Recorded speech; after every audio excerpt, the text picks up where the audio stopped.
Moçambique e Venezuela. E atualmente assessor especial do programa do Exército, gerente do programa do Exército de Engenharia. A apresentação é Dualidade, um programa estratégico do Exército Brasileiro, avaliando a percepção da equipe de gestão do CISFROM. General, desculpa pelo contratempo, se eu puder, por favor, comece a apresentação.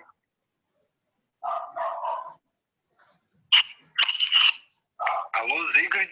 Oi, estou escutando. Acho que ele está se preparando também. Todos escutaram? General Paiva, por favor, pode iniciar a sua apresentação. Não te escuto.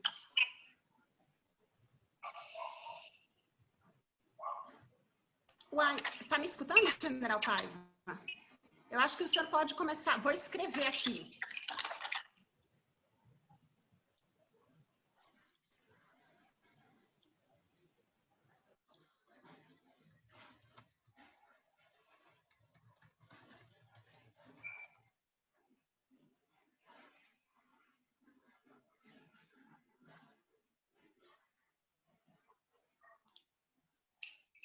Oi, não, eu não consegui escutar o que o General Paiva está tentando me dizer.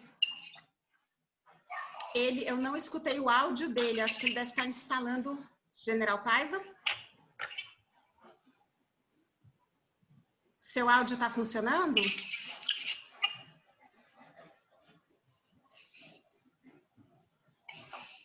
Rodrigo, você está me escutando?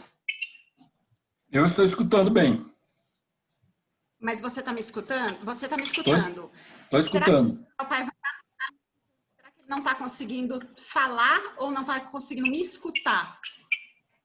Eu não escuto ele também, não. Ah, não está conseguindo falar. Teve algum problema no áudio, né, General Paiva? José Márcio, então acho que o General Paiva teve algum problema no áudio. Como você quer organizar? Invertemos enquanto ele organiza o áudio? Sim, a gente... eu estou completamente sem internet aqui. Acabou. Eu recomendo mandar via WhatsApp a mensagem para ele, porque a sessão, temos uma outra sessão às 19, né? Exato. Então, a gente vai começar com os trabalhos que foram aprovados. Então, vamos fazer... A apresentação do General Paiva. Tá bem, vamos fazer assim. Então, eu vou iniciar com a apresentação do Tiago e depois, em seguida, tudo bem, Tiago, se a gente iniciar com a sua? Só porque, enquanto isso, eu vou me coordenando com os outros aqui para ver como que a gente consegue ajudar o General Paiva. Se você se importar, também eu posso começar com a apresentação. A primeira que a gente tinha era com o Rodrigo, né? A nossa em projetos ágeis. Então, se você preferir, Tiago, eu posso iniciar com o Rodrigo. José Márcio, me diga aí se você avalia e você telefona para o General Paiva para organizar com ele como viabilizar a apresentação dele, tudo bem? Eu vou tentar ver com ele qual que é o problema. Tá, acho que ele está te telefonando. E eu vou iniciando aqui com o Rodrigo. Vou desligar aqui a conexão com você, tá, José Márcio? Que situação mais inusitada, não? Eu aqui no escuro. Vamos lá. Então, eu vou assumir aqui um pouco, temporariamente, a coordenação dessa mesa, enquanto o meu computador durar. Até de noite tem que durar essa bateria, essa carga. Então, vamos iniciar. Primeiramente, enfim, a gente teria a palestra do General Paiva. Vamos ver quando que ele consegue se organizar e entrar para compartilhar com a gente esse conhecimento. Nós temos 3 outros trabalhos, né? Então, um trabalho é sobre o gerenciamento ágil de projetos, que é um trabalho que foi realizado, ele é fruto do TCC do Rodrigo Martins Prates, que a gente transformou em um artigo científico, submeteu ao Congresso e ele foi aprovado. Então, a gente combinou um jogral para apresentar esse trabalho, né, Rodrigo? Rodrigo, é isso aí. Então, é aluno nosso no MBA em Gestão de Projetos. A gente combinou primeiro, o Rodrigo fala, depois a gente vai revezando. Pode iniciar, por favor, Rodrigo. Então, boa tarde a todos aí, a todos que participantes dessa sessão do Congresso, né? Eu e a professora Sigrid Guilhermon, nós temos uma grande satisfação de apresentar-lhes esse artigo intitulado Aplicabilidade da Metodologia Ágil a Projetos do Exército. Né? Esperamos que seja útil a todos aí. Né? Pode passar o próximo, por favor? Então, como todos sabem, né, os projetos se tornaram instrumentos essenciais no ambiente atual, né, que é caracterizado pelas mudanças contínuas de mercado, tecnológicas, sociais, econômicas, políticas. E o gerenciar projetos sempre representa um desafio. E nesse contexto de mudanças, né, aí nós assistimos a partir de 2001, e com mais ênfase nos últimos anos, nos últimos 3, 4 anos, o advento e o desenvolvimento dos métodos ágeis. Né? E aí ele foi surgindo, foi crescendo como uma alternativa aos modelos tradicionais. E no Exército Brasileiro, o Exército vem se empenhando muito para se aperfeiçoar no gerenciamento de projetos. E daí criou-se um escritório de projetos, o EPEX, Escritório de Projetos do Exército, adotou uma ferramenta especial para isso, o GPEX, e fez uma normatização, uma metodologia também ancorada aí no PMBOK, né? E vem fazendo treinamento. Aí o exemplo que a professora acabou de se referir, né? Eu sou aluno aí de um MBA em gestão de projetos, né? E eu com mais outros tantos, né? 30 e poucos, se não me engano. Bom, pode colocar o próximo, por favor? Então, o nosso trabalho aqui, ele coloca como problema a aplicabilidade dessa metodologia ágil ao Exército Brasileiro. Né? A hipótese é a seguinte: o gerenciamento ágil ele não seria aplicável à instituição que possui natureza pública, do setor de defesa em particular, tenha apresentado resistência a métodos não tradicionais, por uma série de motivos. Então, a nossa metodologia, nós vamos utilizar um estudo de caso. Né? Vamos apontar mais à frente aí um caso e vamos explorá-lo de forma qualitativa, descritiva, exploratório, para compreender o fenômeno em um contexto específico. E o caso é justamente a aplicação de um gerenciamento ágil num projeto do Exército. Quer dizer, um caso muito específico, muito peculiar, mas acreditamos que ele possa ser, alguma coisa possa ser generalizada. E vamos fazer isso inicialmente com a revisão da literatura, que a professora vai apresentar em seguida, revisão teórica, também a professora Sigrid, com mapa analítico, fechando com mapa analítico. Depois fizemos uma análise documental, uma observação participante. Eu tive o privilégio de ser um gerente desse projeto no âmbito do Exército, aplicação de um questionário e finalmente uma triangulação, uma análise de uma triangulação. Então, vou passar a palavra à professora Sigrid para desenvolver o próximo item, de revisão da literatura. Tá bem. Então, esse trabalho, ele fez inicialmente, ele se valeu da teoria do enfoque meta-analítico consolidado, que é também traduzida como TEMAC, para fazer um levantamento inicial do que já é falado sobre gestão de projetos e projetos ágeis em diversas organizações. Então, a gente tem aí uma imagem que representa esse afunilamento para conseguir encontrar os principais autores e poder estudar o nosso objeto de uma maneira mais eficiente. Né? Então, tem uma primeira fase de preparação da pesquisa, seleção de bases de dados e a procura dos artigos científicos produzidos nessa área. Depois, a gente faz uma análise de inter-relação desses dados e valida, a partir de um modelo integrador, algumas evidências que definem, então, o nosso modelo analítico. Então, a gente usou um software, que é o VozViewer, que é um software específico para elaboração de, eles chamam assim, são cenários, né, paisagens de conhecimento, e ele é capaz de fazer comparação e contagem de palavras que se repetem, então ele acaba simulando uma análise de conteúdo com uma leitura automatizada, né, inteligência artificial, ele faz uma leitura de um número de artigos muito grande. Então, a gente chegou ao final de 192 artigos que foram processados nesse software. Então, quando a gente coloca as palavras, o string que foi usado, né? Project Management e Agile, então esse foi o string de busca. a gente chega a esse cenário. A área de pesquisa que mais desenvolve conhecimento e métodos ágeis é a área de ciências da computação, mas logo seguida pela área de negócios, economia e depois engenharia. Deixa eu só aqui, eu não consigo mutar. Bom, então isso é um dos dados. A gente tem aqui, vou passar muito rapidamente, né, para cuidar um pouco do tempo, o quantitativo de publicações, só apontando que nesse recorte de 2002 a 2019, a gente tem um crescente de publicações nesse campo, e o número de citações ele é bem maior nos últimos 3 anos, o que vai revelando que esse conhecimento ele está sendo mais buscado, está ganhando força e o conhecimento produzido está sendo mais citado, né? Surpreendentemente, olha, os países que publicam mais nesse tema são os Estados Unidos e o Brasil, em segundo lugar. Então, acho que essa é uma característica que a gente, às vezes, não enxerga, não visualiza que estamos, né, em segundo lugar, dominando um campo de conhecimento. E aí o VOSWheeler, ele permite também que a gente faça esse tipo de mapeamento, e aqui é um mapa de calor, correlacionando palavras que se repetem muito nesses 192 textos. Então vejam que a gente buscou gestão de projetos e métodos ágeis que se apresentam como palavras centrais, e obviamente as que mais se repetem por conta de serem o string de busca, né? Mas a gente vê palavras muito interessantes em torno dessas palavras-chave. Por exemplo, a gente vê aqui aspectos de liderança, aspectos de aprendizagem, ensino, aspectos de autonomia, colaboração, comunicação. E aí a gente tem mais ou menos em torno assim das palavras que aparecem maior, a gente tem clusters de palavras, né? Então, por exemplo, projetos híbridos, design thinking.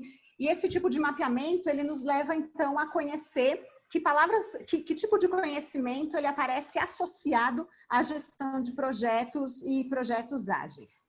Depois a gente tem uma outra forma de usar o software para processar, que é para ele indicar quais são os autores mais citados e como evolui esse conhecimento ao longo do tempo. Então, o método de análise de cocitação, ele foi indicar para a gente que os principais autores são Beck, em 2001, e Schwaber, em 2004, além de outros autores, né? Mas esses foram, então, são autores que a gente começa a olhar com maior atenção, porque são autores expressivos, estão sendo muito citados por artigos que falam de gestão de projetos. E também ele permite, através da análise de Coupling, uma outra identificação, que são os autores que estão despontando no horizonte desse conhecimento, né? E aí, no caso, então, o Conforto, Yoda, Cunha, Ilin, Galvin, eles são autores que estão, que significam, assim, olhar para o futuro nesse campo do conhecimento. Então, feita essa revisão do estado da arte em gestão de projetos e fazendo a leitura dos trabalhos desses autores, a gente então chega a um conceito central para a gente compreender o que é uma gestão ágil de projetos. Então, agilidade é a habilidade de uma equipe para mudar rapidamente o plano do projeto em resposta às necessidades do cliente ou dos stakeholders, demandadas pelo mercado ou pela tecnologia, de modo a melhorar o projeto ou a performance de um produto em um ambiente inovador e dinâmico de projeto. Então, a gente vive falando que o cenário de gestão de projetos é mais complexo, é muito inovador, que a tecnologia transforma tudo com uma grande velocidade, então é preciso se pensar métodos de gestão de projetos que acompanhem esse dinamismo e essa velocidade do ambiente externo. Em 2001, foi assinado o Manifesto Ágil, que coloca assim, a pedra inicial, né, a pedra fundamental do que se denominou depois metodologias ágeis, são uma série de metodologias, mas o que eu apontaria assim, desse manifesto, que é muito interessante, é ver como existe um foco nos indivíduos e nas interações, ao invés do foco nos processos e ferramentas, nos softwares em funcionamento, ao invés de um enfoque na documentação, na compreensão de documentação, um enfoque na colaboração com clientes, ao invés da negociação de contratos, e um enfoque na resposta rápida a mudanças, ao invés de um apego ao cumprimento de um plano pré-estabelecido. Então, o Manifesto Ágil, de certa forma, mostrou para a gente a humanização da gestão de projetos, né? Um enfoque maior naquilo que são dinâmicas individuais, de relações com os clientes, de processos de colaboração e de resposta à mudança. A partir dessa revisão de literatura também a gente chega às seguintes categorias analíticas, que foi o que a gente estudou no objeto de um projeto conduzido pelo Exército Brasileiro. Então, aqui a gente tem a interação com o cliente, frequência de entregas, validação progressiva, o tempo de decisão face às mudanças, né? Tempo de ajuste dos projetos, o processo de auto-organização das equipes, ambiente, motivação, a correção de erros, a definição de novos requisitos e a superação de requisitos anteriores, restrições e a geração de valor. Então, essas foram as categorias que a gente investigou nesse estudo. Como metodologia, então, a gente tem... Bom, aqui passo já para como metodologia a gente tem o estudo de caso, o caso MAP, foi conduzido um estudo de caso, que significou a coleta de dados a partir de várias ferramentas, né, e inclusive a observação participante, já que o Rodrigo, ele foi gestor do projeto e conhece esse objeto de estudo por dentro, né, assim, todos os seus detalhes, isso particulariza muito e é bem-vindo ao estudo de caso. Então, agora a gente passa a apresentação dos resultados. Por favor, Rodrigo, fique à vontade. Vai me falando quando mudar os slides. Obrigado, professora. Então, nós escolhemos aliás, antes de mais nada, né, primeiro ponto dessa análise... Já estamos com 10 minutos, viu, Rodrigo? Só para te avisar, mas acho que foi um pouco... Vou correr agora, então, sem prejudicar a qualidade aqui, né? Então, os projetos no modelo tradicional, que é o que o Exército usa, né, ainda usa, fechado, focado no escopo, no custo, no prazo e com ênfase no planejamento, né? Então, em consequência, um diagnóstico de 2016 mostra que os problemas, que devem ser os problemas da maioria das organizações ainda, né? Apesar desse foco no planejamento, se perde, às vezes, o custo, se perde o prazo, e é uma dificuldade muito grande na gestão de mudanças e na comunicação interna e na comunicação com os clientes. Pode passar o próximo, por favor. Então, nós escolhemos aqui um projeto que ele é único, né? Um projeto chamado MAP. Ele foi desenvolvido através de uma parceria da Universidade de Brasília, né? Através da Fundação Universidade de Brasília, Departamento de Engenharia e de Produção, com o Exército, com a União, né? Com o Comando do Exército e o Departamento Geral do Pessoal. O objetivo qual é? Propor um modelo de gestão do conhecimento aplicado aos processos do sistema de pessoal do Exército, né? Então, de tal forma, vincular a atividade, os processos, os recursos de tecnologia da informação, etc. Então, iniciou-se com um mapeamento da cadeia de valor, passou um mapeamento de processos ASIS, a melhoria dos macroprocessos, o TUBI, e, finalmente, para extrair competências e macro-requisitos, de forma a ter um modelo de gestão do conhecimento a ser replicado em todo o Exército. Próximo, por favor. Então, como uma atividade preliminar, iniciamos ali com a capacitação. Então, eram da ordem de... foram 48 professores, doutores, mestres da UNB, da Engenharia de Produção, né? Com mais mestrandos e em torno de 30 graduandos, né? 30 graduandos como estagiários. Então, essa é a força de trabalho, vamos dizer assim, a equipe do projeto. E do lado do Exército, uma meia dúzia de pessoas. Pode passar o próximo, por favor? Então, foi iniciado aqui, já marcando bem essa característica do ágil, né? A quantidade de reuniões. Então, a gente vê aí nessa fase de mapeamento da cadeia de valor, eram 45, chegamos a 59 entrevistas. Vamos lá, próximo, por favor. Então, está aí um exemplo, uma reunião de validação da cadeia de valor. Então, depois daquelas 59 reuniões, a validação da cadeia de valor agregada. Próximo, por favor. Várias fotos, né? E aí iniciou-se aí o mapeamento dos processos. Então, num caso bem típico aí das metodologias ágeis, o Scrum em particular, né? O sprint em 2 semanas, né? Com uma série de atividades. Aí começando uma reunião inicial preliminar,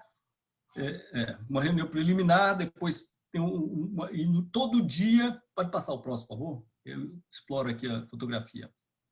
Próximo. Então, nós vemos aí aquela salinha pequenininha ali, todo dia... Pode voltar de novo, por favor. Essa fotografia do lado esquerdo, embaixo, é a reunião diária. Isso é muito importante, em que se organizavam as atividades. Na R0 é a preliminar para todas as reuniões entre o cliente e a equipe de projeto. E essa última é a coleta de informações para conhecer a situação. Então, uma interação contínua. Próximo, por favor. Depois nós passamos aí para as atividades de melhoria dos processos, tudo aí ao longo de meses e meses, né? E envolvendo esse diretoria geral de pessoal, são em torno de 300 pessoas, permeia todo o país, né? Então, esse é um pouquinho diferente, mas foi aí em torno de 120 dias, né? Mas essa parte de melhoria e já vai trabalhando também as competências e os requisitos para o desenvolvimento de TI, para apoiar os sistemas, né? Próximo, por favor. Aí está uma fotografia já discutindo ali o resultado discutindo a melhoria dos processos e sistemas com os chefes, vamos dizer assim, né? Pessoal, os gestores no Exército, por favor. Então, nós fizemos depois, nessa pesquisa, né, em agosto do ano passado, agosto, setembro do ano passado, uma série de perguntas, né, dos quais praticamente todos, uma parte significativa respondeu, né? 20 e poucos responderam, entre doutores, mestres, graduandos, etc., e do Exército também. Então, tivemos aqui, ó, frequência de reuniões, ou seja, as interações. O roxo aí mostrando semanal ou diária. Então, a intensidade dessas reuniões. Próximo, por favor. Então, o que essa interação produz? Então, foi unânime, praticamente, que todos acham que produziu um ambiente de trabalho agradável, um bom relacionamento, pessoal motivado. Próximo, por favor. Essa frequência também dos resultados, né? Então, os projetos, é importante que seja já sempre entrega de resultados parciais e, na medida do possível, coisas que possam ser úteis para o cliente. Então, está aqui 85% semanal diária, né? Na entrega de resultados parciais. E essa entrega frequente, ela motiva a equipe do projeto, porque ficam satisfeitos. Aqui eu conversei com muitos deles, né? De verificar o que é produzido, é entregue e já é útil. Isso é muito importante. Próximo, por favor.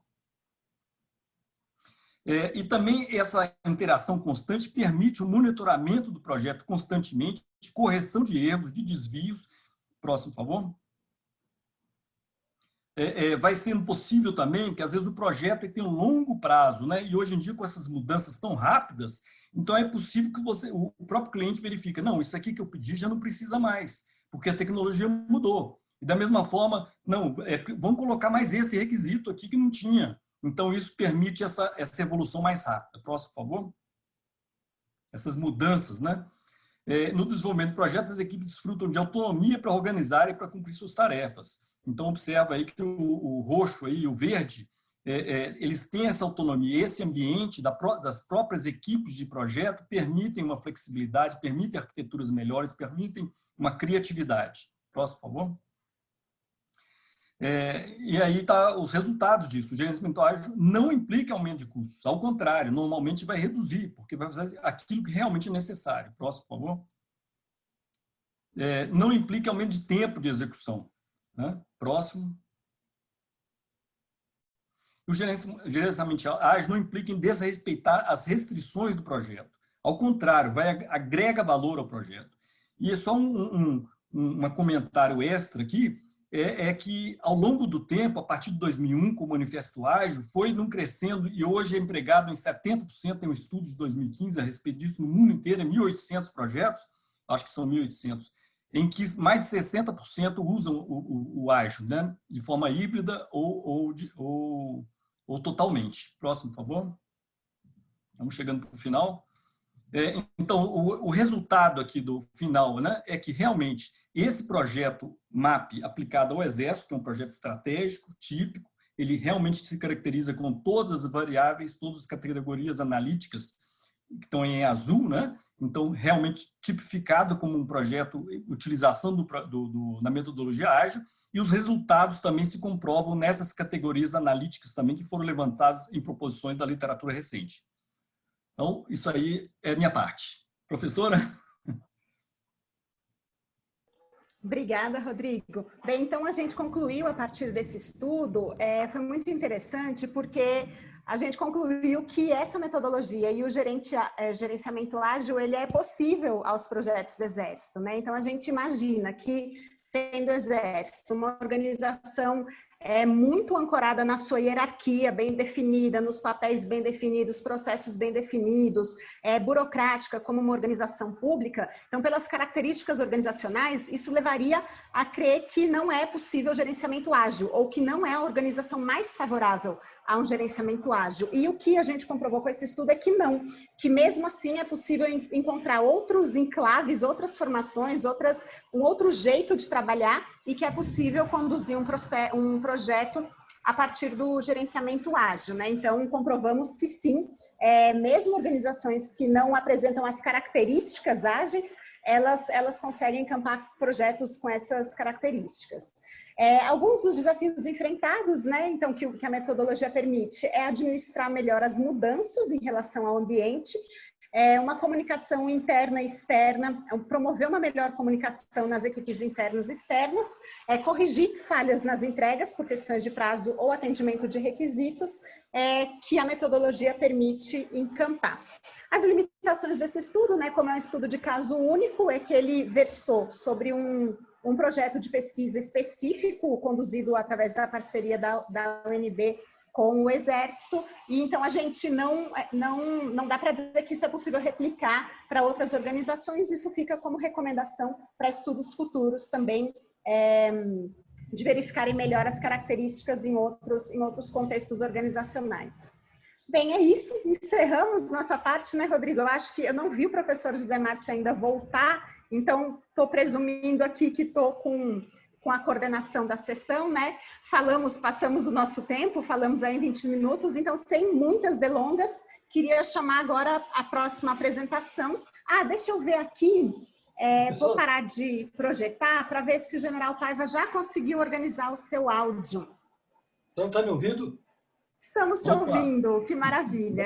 Então, desculpa, General Paiva, passar a nossa apresentação na frente, foi só por uma questão aí de tecnologia, mas para a gente não perder mais tempo, por favor, fique à vontade para iniciar a sua apresentação. Muito obrigada por ter vindo. Eu pediria que me disponibilizasse a apresentação da módulo apresentação. Está aqui que está desabilitado. Não sei se aí a organização tem que habilitar. Gustavo, você está com a gente aqui para fazer essa habilitação? Cadê o nosso notificar o Paulo. O Paulo ele está responsável por disponibilizar os anfitriões, tá? Perfeito, tá bem. Então, General Paiva, só mais um pouquinho que ele já vai... Pronto, você pode testar, por favor, se você já consegue apresentar?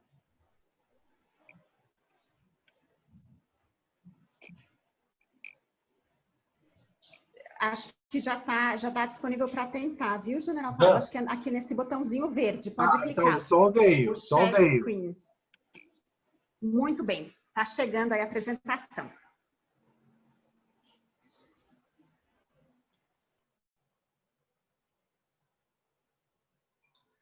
Bom, boa tarde a todos, especialmente, né, professor José Márcio, a professora Zigrid, o professor Rafael, o coronel Rodrigo, pela brilhante apresentação com a professora Zigrid. Acho que o professor Rafael também está no contexto dessa apresentação. O coronel Rodrigo e o major Marco Machado, que eu vi aí como participante da sala. Bom, a minha apresentação ela se refere ao trabalho de conclusão de curso de gestão de projeto, uma parceria que foi uma parceria entre o Exército Brasileiro e a Universidade de Brasília. Para esse trabalho, eu tive a honra de ser orientado pelo professor José Márcio.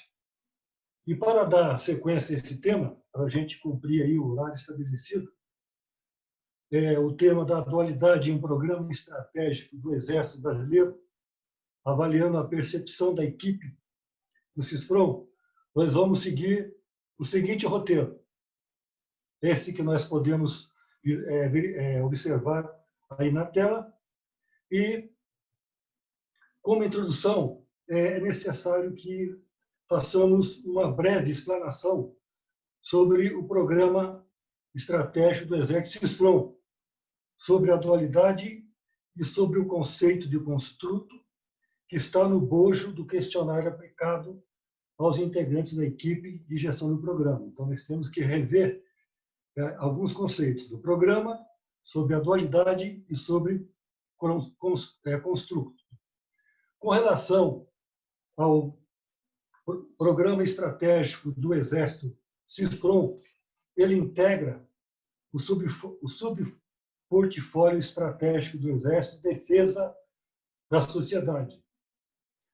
O sistema ele deverá incrementar a capacidade de monitorar a linha de fronteira dos seus mais de 16 mil quilômetros e uma faixa de largura de 150 quilômetros, para assegurar o fluxo contínuo de dados para os diversos escalões da Força Terrestre, a produção de informações confiáveis e oportunas para a tomada da decisão, e deverá também possibilitar a pronta atuação em ações de defesa ou contra delitos fronteiriços e ambientais, ou também em operações interagências com outros órgãos governamentais. Observem, né, que são mais de 20 parceiros com possibilidade de atuação na faixa de fronteira. Com relação ao conceito da dualidade, o Ministério da Defesa ele faz a referência às descobertas inicialmente aplicações na área militar, tendo sua base tecnológica aproveitada para utilização na área civil. Quando a gente compulsa a literatura científica internacional, o entendimento da OTAN e da União Europeia a respeito do tema, o conceito ele é expandido com o estabelecimento do fluxo nos dois sentidos, seja do militar para o civil, seja do civil para o militar. Existem estudos aprofundados do caráter de dualidade, utilizando códigos de patentes de produtos militares com o emprego da análise envoltória de dados, para se estabelecer indicadores para avaliar o nível de dualidade. Então, são estudos mais aprofundados que a gente verifica no exterior.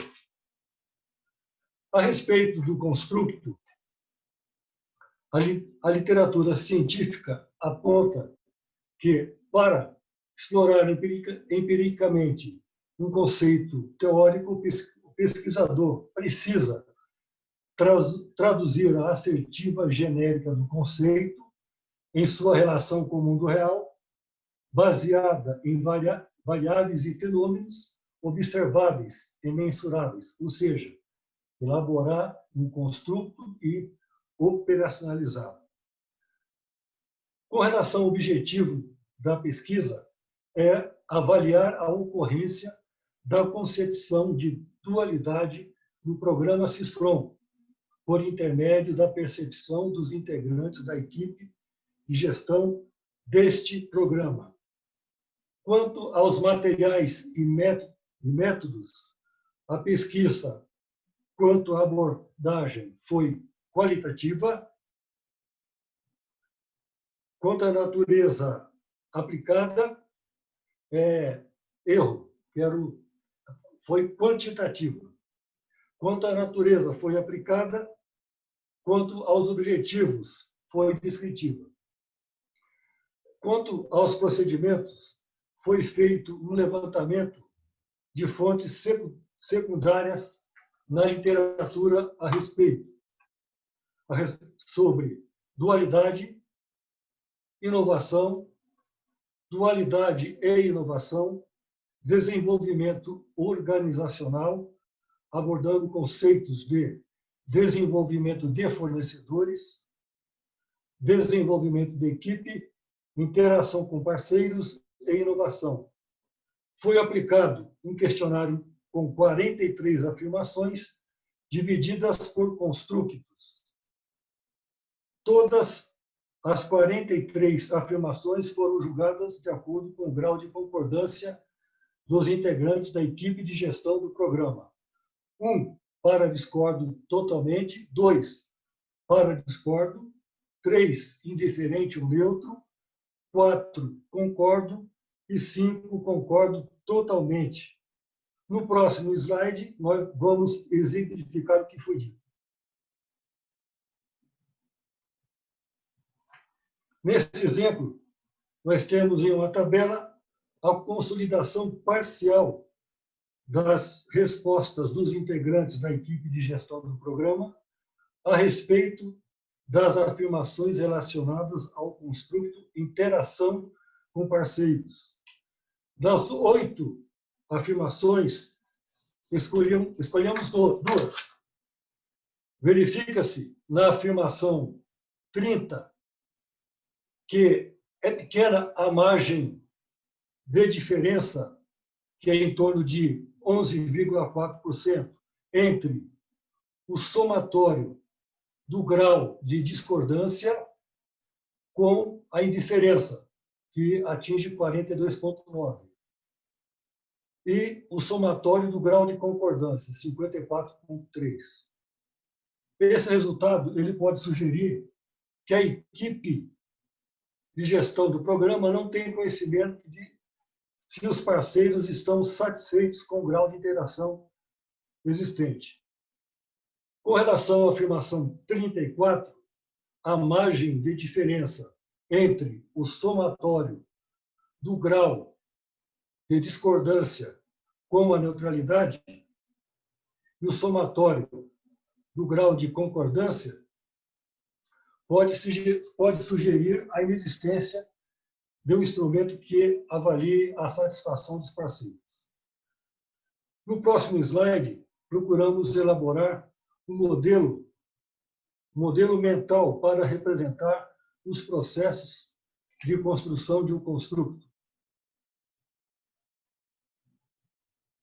No próximo slide, vamos tratar da consolidação de todas as afirmações a respeito dos construtos elaborados, verificando a sua concorrência para geração da inovação. Observamos na tabela, na coluna da esquerda, que discrimina, respectivamente, a quantidade de afirmações e a quantidade de tabelas que aglutinaram em blocos as afirmações a serem julgadas. Na coluna da direita, observa-se a possibilidade de cada construto para gerar inovação.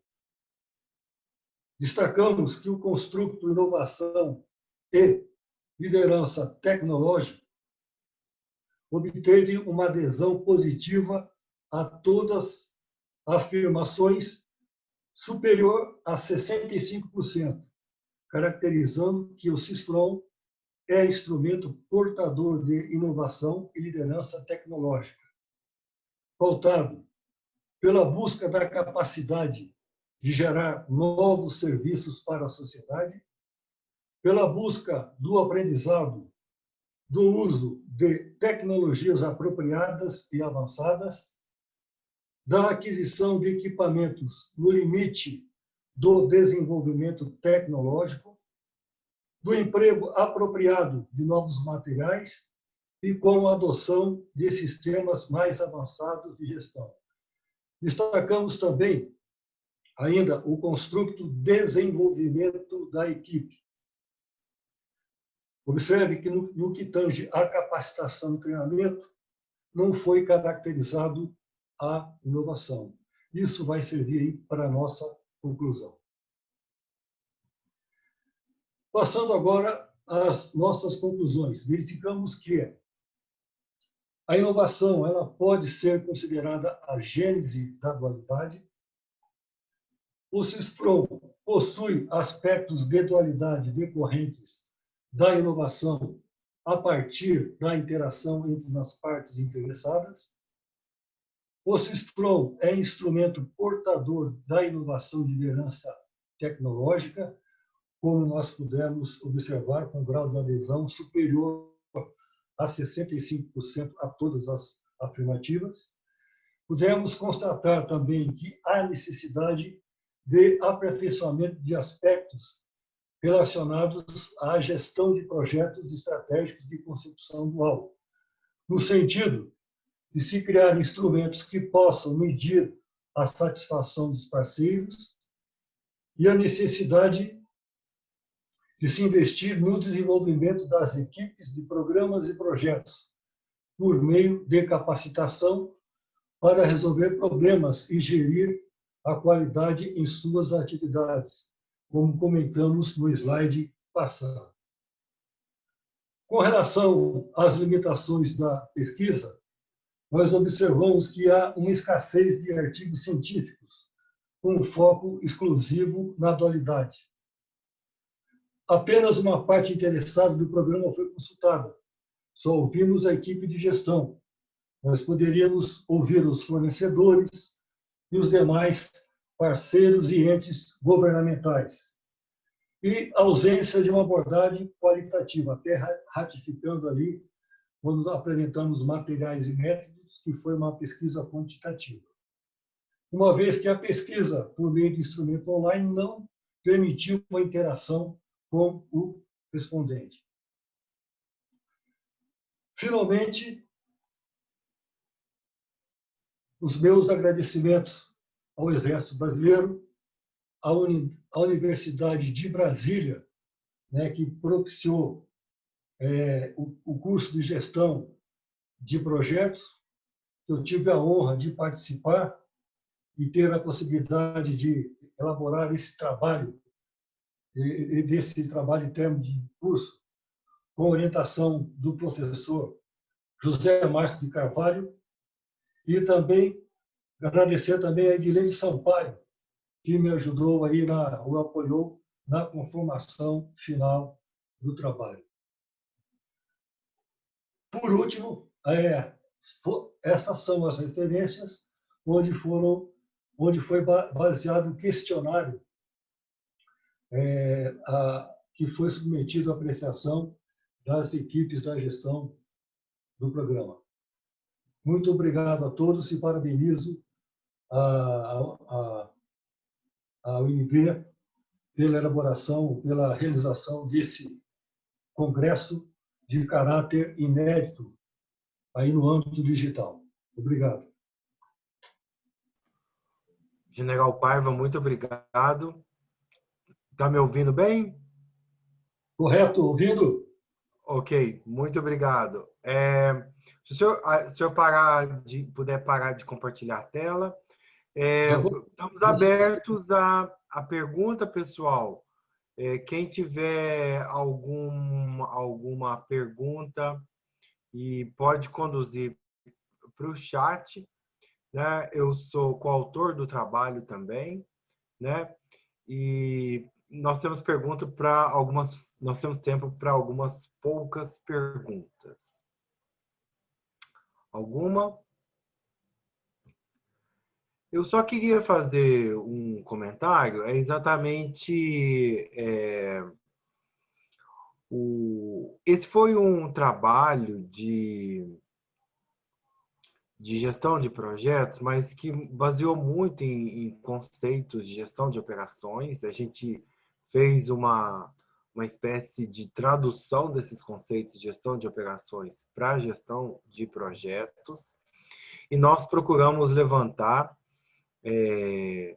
na percepção da equipe exatamente aqueles pontos que poderiam ser chave para que a inovação pudesse acontecer tanto no meio militar quanto na base industrial, que é fornecedora e apoia ou é parceira desse meio militar, né? Então, esses resultados que a gente encontrou foram bastante interessantes, exatamente porque mostram que internamente o programa, na verdade, é muito bem gerido e ele cumpre seu papel relativamente bem, embora seja um programa que não está completamente, que não está implantado, mas, quer dizer, com mais extensão, mas ainda mostrou um ponto fraco, que é exatamente não conhecer ou reconhecer e não fazer o acompanhamento de parceiros para que o programa pudesse ser desenvolvido com mais amarração junto à sociedade, né? Então, só enfatizando algumas coisas que o General Paiva já mencionou. E também enfatizando também que é um programa gigantesco, com potencial impacto gigantesco no Brasil, na geopolítica do Brasil, mas também na base industrial brasileira, né? Alguma pergunta? Se alguém quiser abrir o microfone rapidamente. No chat não chegou nenhuma. Eu, professor. Pois não. Genildo. Pois não. Boa tarde a todos. Boa tarde, General Paiva. Parabéns pela apresentação. Eu gostaria de saber como o Programa Estratégico do Exército SISFRON poderia melhorar essa relação, essa divulgação do projeto junto à comunidade civil para alcançar esse índice ideal nessa dualidade a que o senhor se refere. Bom, o site do escritório de projeto do Exército está disponível e ele discorre sobre todos os projetos integrantes do portfólio estratégico do Exército. São 3 portfólios: geração de força, defesa da sociedade e recursos humanos. Então, é um meio de disponibilização. E nós também, a cada ano, existe um café de projeto, onde são convidados parceiros de diversos entes governamentais e da comunidade de projetos sobre esse assunto. Não sei se respondi a sua pergunta e se você deseja alguma complementação. Ok, pessoal, mais uma última pergunta, se alguém tiver. Não? Então, agradeço bastante o General Paiva por ter feito a pesquisa e por ter compartilhado a pesquisa com a gente. A monografia está disponível no banco de monografias da UNB e agora vai fazer parte dos anais do nosso congresso, né? Então, uma resposta para a sociedade dos avanços que a gente teve com essa pesquisa. Muito obrigado, general. Desculpa pelo contratempo. Eu estou aqui à luz de lanterna com o celular, mas espero que a gente possa conduzir a sessão bem. Muito obrigado pela paciência e por ter tido a calma para contornar esse transtorno. Eu queria chamar o próximo trabalho, avaliação das habilidades que geram impacto no trabalho do Scrum Master. Os autores são presentes? Sim, professor. Ok. Pode compartilhar a tela, se for usar a PowerPoint. Pois não.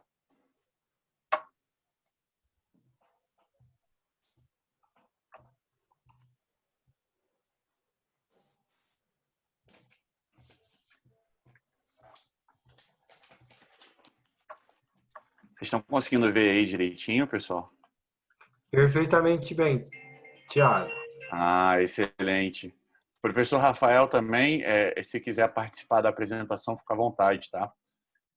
Pessoal, vou começar aqui. Uma boa tarde. Eu me chamo Tiago, eu sou formado em administração na UNB, compartilho aí do pessoal que está fazendo o MBA em gestão de projetos, que eu também faço, mas infelizmente não faço também na UNB, eu faço no IBMEC, e eu só queria agradecer aí a oportunidade de mostrar um trabalho que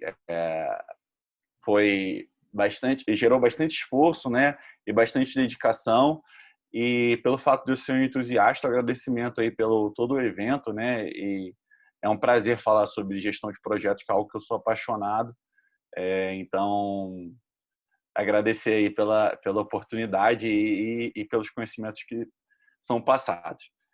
Bom, aqui como autores, né, a gente tem Tiago, eu no caso, né, que foi meu trabalho de conclusão de curso também, mas no caso foi para graduação de administração na UNB. Meu orientador foi o professor Rafael. Como terceiro autor, a gente tem o Tiago Costa também, que fez um trabalho incrível, um poder de síntese enorme, porque a minha monografia está para lá mais de 100 páginas e ele transformou num artigo de 16 páginas. Então, foi um trabalho incrível aí para pegar esse conteúdo e sintetizar. E também a ajuda aí do professor Evaldo, que ajudou principalmente na parte da metodologia da pesquisa, beleza? Então, como introdução, a gente tem aqui alguns tópicos, só para dar um embasamento, né? Como o Rodrigo brilhantemente já apresentou aí em seu artigo, de uns tempos para cá, a gente teve, de fato, uma ascensão das metodologias ágeis, né? Essas metodologias que surgiram do Manifesto Ágil, que foi criado na gestão para contrapor a gestão de projetos tradicional num ambiente específico de TI, e acabou extrapolando esse ambiente de TI, né? Acabou extrapolando para outras áreas. Então, hoje em dia, qualquer ferramenta, metodologia e qualquer prática que tenha por trás os princípios que são relatados, destacados no Manifesto Ágil, pode ser considerado uma ferramenta ágil, né? E especificamente aqui a gente vai falar sobre avaliação do papel do Scrum Master, e o Scrum é uma dessas metodologias, né? Não é uma metodologia, é um framework, na verdade, mas vamos chamar de metodologia. Então, o Scrum, ele, para quem fez administração, não tem nenhum mistério, né? Ele é como se fosse um ciclo PDCA do Deming, que também é um grande, né, influenciador aí na parte da administração do Lean, ali o Toyotismo, o Japão. E bom, o Scrum, então, nada mais é que esse PDCA, só que ele tem um diferencial principalmente em seus 3 princípios, porque todo o ciclo e toda a forma como o Scrum funciona serve para destacar 3 grandes valores, que são inspeção, transparência e adaptação. Então, o Scrum todo, a concepção toda dele é formada para a gente conseguir atingir esses 3 objetivos e para a gente conseguir se adaptar rápido. Por isso que tem o escopo aberto e todas as outras coisas, né? E agora, indo mais especificamente, dentro do Scrum, a sua estruturação é dividida em 3 partes: os papéis do Scrum, as cerimônias e os artefatos. Aqui a gente vai aprofundar em um dos papéis do Scrum, tá? Em sua teoria pura, o Scrum ele tem 3 papéis: o Scrum Master, o Product Owner e o time de desenvolvimento. O time de desenvolvimento transforma os requisitos do backlog do produto em incremento no produto. O Product Owner é responsável por administrar esse backlog do produto, administrar esses requisitos, né? E o Scrum Master é responsável ali pelos processos de Scrum. Então, é o grande guardião da metodologia. É o cara que vai falar se a gente está rodando o Scrum certo e está fazendo as coisas certas. E aí entra um pouco na motivação do trabalho. Na época, eu atuava como Scrum Master em uma empresa, e eu sempre queria muito impactar positivamente. E sempre me vinha a dúvida, eu acredito que todos esses trabalhos assim, mais puxados para gestão, mais puxados para que não tem produtos físicos de entrega, é muito difícil você medir, né, qual é o impacto. Se você colocar um Scrum Master, vai ter impacto positivo? Ou será que não adianta de nada? Então, eu queria entender o que de fato, cientificamente, comprovadamente, gerava impacto no trabalho de um Scrum Master, tá? Para eu, como um Scrum Master em iniciação, pudesse desenvolver tais habilidades para ser um Scrum Master de sucesso, né?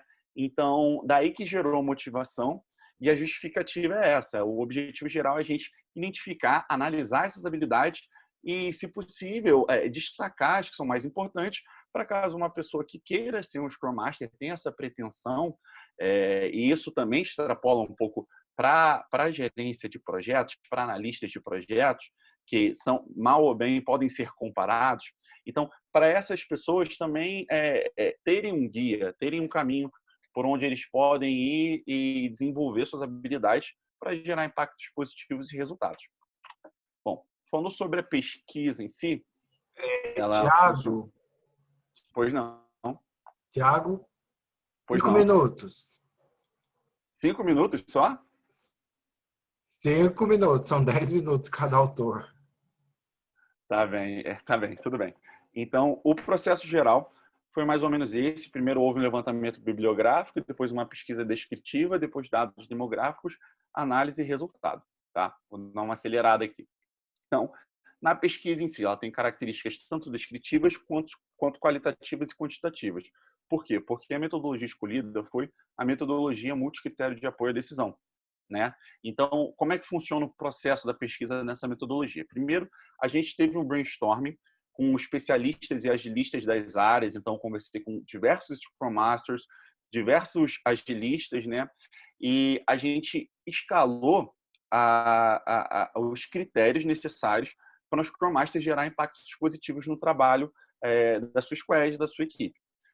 Depois a gente juntou em reunião em ponto focal com esses especialistas e começou a validar, tá? Então, a gente foi criando vários modelos nessa reunião de ponto focal. E isso deu como resultado a árvore de decisão, que é um modelo no qual a pesquisa se baseia. Depois que essa árvore estava pronta, o questionário foi feito e elaborado de acordo com esse modelo da árvore de decisão. E depois ele foi inserido no software MyMCDA, que tratou esses dados, né, transformou em gráficos e foram colocados no artigo, que aí a gente pode analisar seus resultados, né? Esse aqui é mais ou menos um modelo. Não sei se eu tenho tempo para aprofundar muito aqui, mas basicamente esse PVS aqui que vocês estão vendo são basicamente todas as características que o Scrum Master deve ter, e eles foram classificados, né, tiveram sua taxonomia em grupos maiores. Então, eles foram agrupados e aí a pesquisa se dividiu em 3 grandes pontos de vista fundamentais, que são as habilidades comportamentais, que seriam as soft skills, né? As habilidades técnicas, que é de fato conhecimento técnico, Scrum, conhecimento técnico em Lean, né? Conhecimento tecnológico, se você precisa ser da área de TI, ou se você pode ser da administração ou de alguma outra área, e também o conhecimento do negócio. Aqui vocês podem ver que no cantinho direito, eu sei que está muito pequenininho, pessoal, mas a gente tem um ranking desses critérios, né? Então, você pode ver que, de acordo com os especialistas, a gente já pode ter algumas noções aqui, que o 1.2.3, que é a inteligência emocional, seria a coisa mais importante, de acordo com essa reunião do brainstorming, o ponto focal no trabalho do Scrum Master, né? E aqui a gente tem esse ranking que deve ser validado através do questionário, tá? Esse questionário aconteceu pelo Google Forms, né? A gente deixou ele rodando aí praticamente quase 2 meses. Então, teve um universo de 203 mil pessoas, né, que trabalham diretamente ou indiretamente com o Scrum, e a gente conseguiu 155 respostas, aí, trazendo 95% de confiança para a nossa pesquisa, para a nossa análise. E, bom, trazendo algumas validações de dados demográficos, não tiveram menores de idade, né? Mais da metade dos nossos respondentes tem ensino superior completo, né? E quase 30% tem mestrado e doutorado. Mais de 60% destes respondentes têm mais de 3 anos em contato com o Framework Scrum, o que traz mais validação ainda para essa pesquisa. E mais de 40% são certificados, tem algumas certificações em instituições do Scrum, né? Bom, agora falando sobre as análises, né, a gente pode ver que em habilidades comportamentais, habilidades pessoais tiveram a maior pontuação da pesquisa, né? Habilidades pessoais, elas vêm desde de comprometimento, foco, até a inteligência emocional, né? Habilidades interpessoais também está quase ali, e habilidades comportamentais no geral foi validado pelo questionário, que teve a maior pontuação. Então, a gente pode ver que soft skills é algo que é fundamental e muito importante para gerar impactos positivos no trabalho do Scrum Master. Habilidades técnicas estão um pouco abaixo, ainda é muito importante, e conhecimento do negócio abaixo de habilidades técnicas. Então, é interessante falar que todos eles tiveram algum impacto, tá? Todos eles têm impacto positivo, mas aí no caso do trabalho do Scrum Master, habilidades comportamentais e soft skills são as mais importantes, tá? Para gerar engajamento e resultados positivos. Bom, é interessante falar também que todos os critérios da habilidade comportamental ficaram acima de habilidades técnicas, como, por exemplo, conhecimento em Scrum. Então, isso prova que uma pessoa que é muito bem relacionada, tem altos soft skills, pode ser um ótimo Scrum Master sem às vezes não saber tanto de Scrum, né? Então, é o que a pesquisa diz. E bom, aqui pulando para os agradecimentos, agradecimento ao meu professor orientador, o Rafael Rabelo, né? Agradecimento ao professor Evaldo por ter ajudado aí no processo de aplicação da metodologia.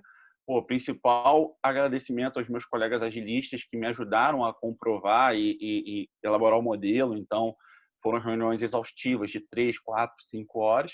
E, principalmente, agradecimento ao departamento de administração da UNB, né, a FACE. Aqui são minhas referências, né? Eu queria chamar a atenção de algumas aqui que eu usei bastante. Então, por exemplo, a do Sabá ali, Scrum, Gestão Ágil para Projetos de Sucesso. É um livro incrível, eu recomendo para todo mundo. O Sabá é um cara fenomenal. E também a Guia do Scrum, né? O principal, que foi a grande insumo para a pesquisa aí, do Ken Schwaber e do Jeff Sutherland, os criadores do Scrum. E é isso, pessoal. Terminei, dei uma acelerada aqui. Ok, Thiago. Muito obrigado por ter entendido. Desculpa, mas o intervalo é 10 minutos para cada apresentação. Nós temos perguntas exatamente para que a gente possa fazer perguntas, né? O trabalho vai ficar disponível depois nos anais. Então, nós temos tempo para 1 ou 2 perguntas antes de passar para o próximo. Thiago, se você puder parar de compartilhar a tela. Sim, claro. Alguma pergunta para o Thiago? Thiago, eu tenho uma pergunta. Como que está... Eu sei que não é diretamente a pesquisa, mas como que está o grau de uso e de entrada do Scrum no Brasil? Então, pelo levantamento bibliográfico que a gente fez, a gente tinha de fato ali a gente conseguiu chegar em um universo de pessoas que trabalhavam diretamente ou indiretamente com o Scrum. De fato, ele está com uma maturidade um pouco baixa. Muitas empresas de TI ainda usam projetos tradicionais ao invés de projetos ágeis e Scrum. Então, a maturidade é baixa em relação a outros lugares, mas está tendo uma ascensão muito rápida. Eu poderia até dizer que está virando até uma tendência. Okay, porque casa bem com a personalidade do brasileiro, né? Que é muito social e bastante informal, né? Então seria uma alternativa, no caso, a outras maneiras de gerenciar projetos, como, por exemplo, o PMI, né? Alguma pergunta, pessoal? Vocês podem abrir o microfone, então, já que não teve nenhuma no chat.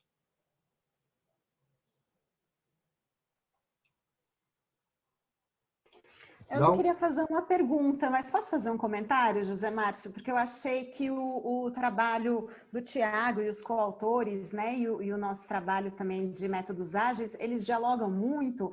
E eu fico particularmente feliz de ver assim como a gente está humanizando a gestão, que é a proposta do Manifesto Ágil, né? Então, acho que a gente tendia a ver a gestão como algo mais plenamente racional e através da organização dos processos e supervalorizando os sistemas para darem conta da gestão. E eu vejo que o caminho que está nos horizontes aí científicos e também da comprovação empírica é que um não prescinde do outro, né? Na verdade, o componente humano, e principalmente na gestão de projetos, em que você tem a interlocução com com diferentes organizações, com diferentes interesses, às vezes projetos de longo prazo, os cenários mudam, então vai exigindo, achei muito legal que o Thiago falou assim, vai exigindo muito do comportamento. Então, a gente precisa de um comportamento adequado à gestão de projetos e não só de processos bem estruturados. Então, a gente vai colocando mais ênfase nesse aspecto humano, que era uma coisa que há uns 10 anos atrás, assim, não eram coisas mais visibilizadas na gestão, né? Não parecia tão importante. E, enfim, eu só queria comentar isso. Eu fiquei muito feliz de ver o trabalho do Thiago, Rafael, Evaldo e o outro Thiago, né? De certa forma, comprovando isso. Enfim, era isso que eu queria comentar, só não sei se o Thiago quer complementar, mas uma reflexão. Se eu pudesse... Perfeito, é isso mesmo, Sigrid. Se a gente deixar se eu pudesse deixar um recado final, às vezes vale a pena a gente se aprofundar muito em desenvolvimento pessoal e às vezes trabalhar muito a questão de comportamento, motivação, inteligência emocional, que está cada vez mais em voga no mercado, e inclusive para o trabalho do Scrum Master, né?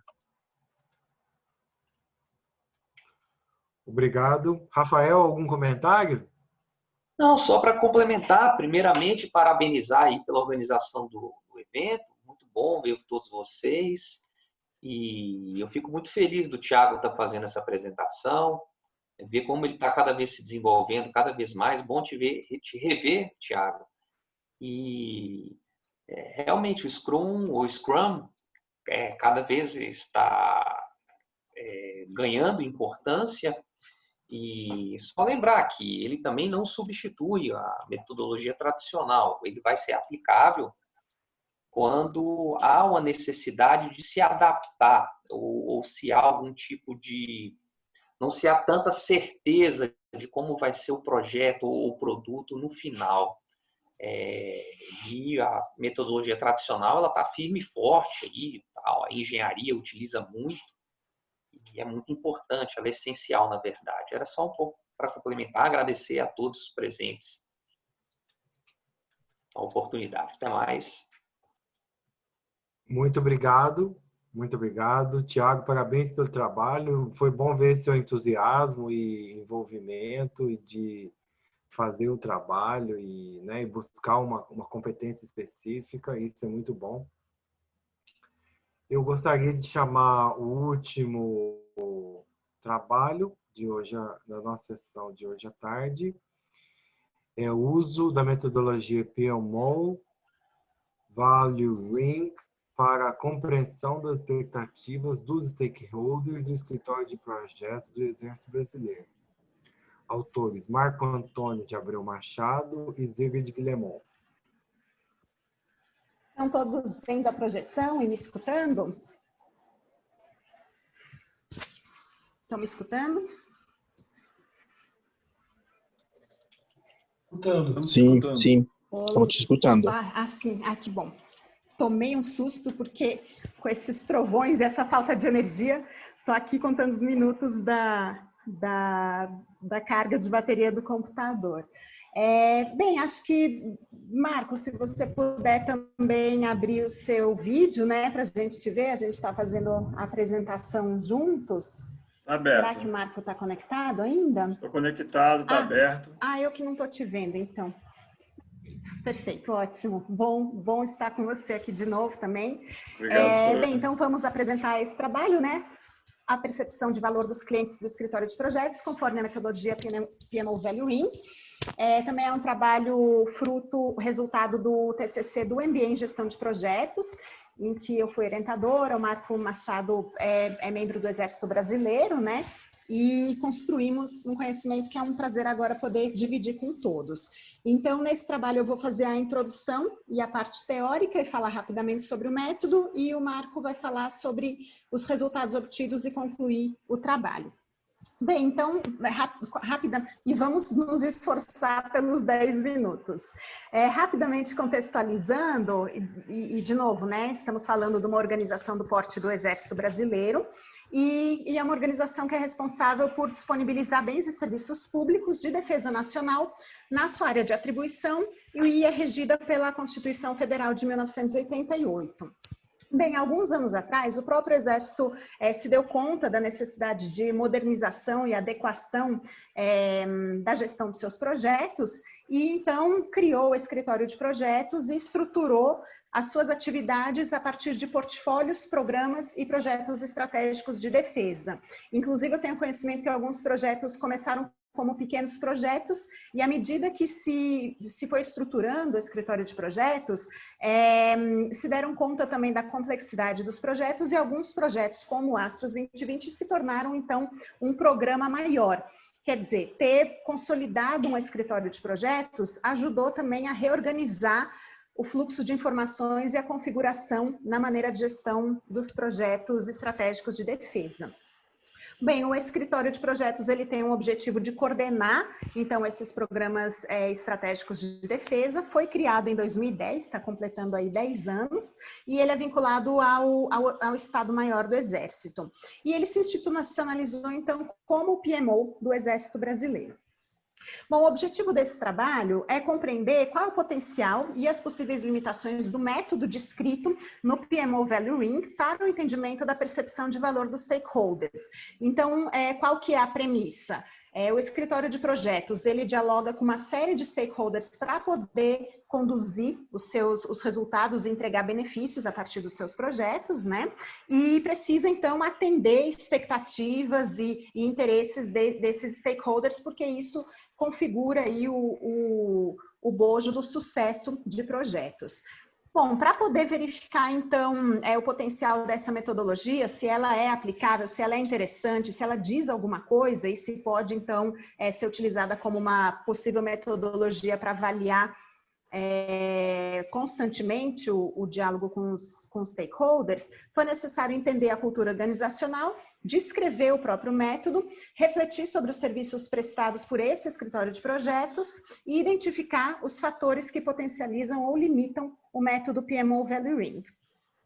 Bom, rapidamente, como referencial teórico, a gente traz um entendimento do que é um PMO e verifica que ele se torna uma característica da prática de gerenciamento de projetos que permite, com maior facilidade, estruturar a mudança e adaptação organizacional, que é algo tão importante na relação da organização com o seu ambiente, né? Como a gente está falando de projetos que fomentam uma base industrial e tem muitos parceiros para desenvolvimento de tecnologia e para a construção, né, dos objetos do projeto, então isso é um contexto relevante.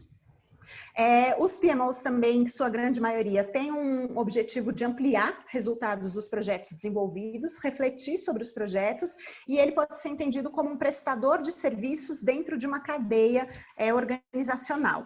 Ele também está inserido numa cadeia de valor organizacional, entregando benefícios. E podem se tornar promotores também dos processos de gestão do conhecimento dentro de uma organização, formando uma comunidade de aprendizagem, que é uma das bases do método PMO Value Ring. Bem, não existe um padrão de PMO, cada PMO ele acaba se configurando de acordo com a natureza da sua organização, de acordo com os recursos disponíveis, de acordo com os recursos humanos, tecnológicos e com a natureza dos projetos, né? Mas também ele tem uma característica volátil, porque ele precisa se adaptar e ajudar no processo de adaptação e mudança organizacional. Então, o conceito de ajuste, de um promotor de ajuste, é o melhor conceito que traduz o valor do serviço prestado por um PMO, também tendo em vista a sustentabilidade dessa prestação de serviços. O PMO pode ser monitorado através de indicadores que permitem aferir o desempenho organizacional e entrega de valor. Então, isso é muito bom porque você consegue levar a gestão de projetos para as suas características mais objetivas, conseguindo compreender quais são os pontos de melhoria na gestão de projetos, já que existe um escritório de projetos consolidando uma série de informações.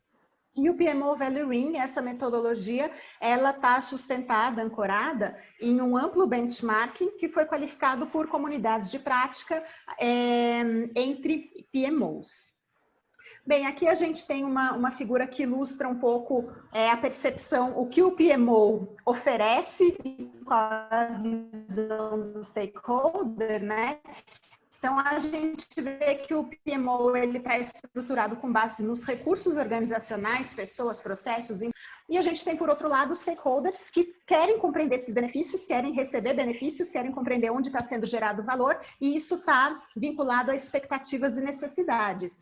Nem sempre essas expectativas e necessidades, elas são aderentes aos serviços que estão sendo ofertados. Então, a metodologia, ela visa justamente aproximar os serviços que estão sendo ofertados pelo escritório de projetos, aproximar das expectativas e necessidades, ou seja, um diálogo constante com os stakeholders é fundamental para que não sejam duas unidades em caminhos diferentes, né? Bem, a gente conduziu, então, nesse estudo um estudo de caso único dos projetos e dos stakeholders do Escritório de Projetos do Exército.